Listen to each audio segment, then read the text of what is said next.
இது அஸ்வின் கிடையாது, இது அஸ்வினோட பவுலிங் கிடையாது, அவர் இப்படி போட மாட்டாரு அப்படின்னு மக்களுக்கு வருத்தம் வந்து அவங்க அதை வெளியே கொப்புளிச்சு அதை கேட்ட சிஎஸ்கே ஐயோ இதுக்கப்புறம் இவங்களை ஸ்குவாடில் வச்சுருந்தா பிளேயிங் வச்சுருந்தா கேள்வி மேலே கேள்வி கேட்டு கழுத்து அறுத்து விடுவானுங்களே அப்படின்னு சொல்லி டாபக்குன்னு சிஎஸ்கே என்ன பண்ணிடுச்சுன்னா அவரை வெளியே உட்கார வச்சிருச்சு.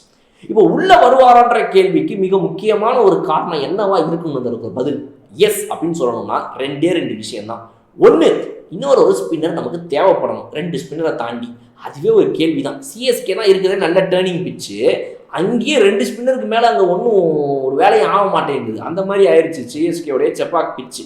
அது ஒரு பக்கம் இருக்கு. இன்னொரு பக்கம் பார்த்தீங்க அப்படின்னா ரவிச்சந்திரன் அஸ்வினை எதுக்கு நான் எடுத்துகிட்டு வரணும், அப்படியே எனக்கு 2வது ஒரு ஸ்பின்னரை தாண்டி ஒரு 3வது ஸ்பின்னர் வேணும்னா நான் ஸ்ரேயஸ் கோபாலை எடுத்துகிட்டு போயிடுவேனே அப்படின்னு சிஎஸ்கே சொல்லாது, நான் சொல்கிறேன் சிஎஸ்கே சொல்லணும்னு. So Shreyas Gopal is a better option இன்னைக்கு டேல இப்போத்துக்கு நீங்கள் ட்ரை பண்ணுறதுக்கு.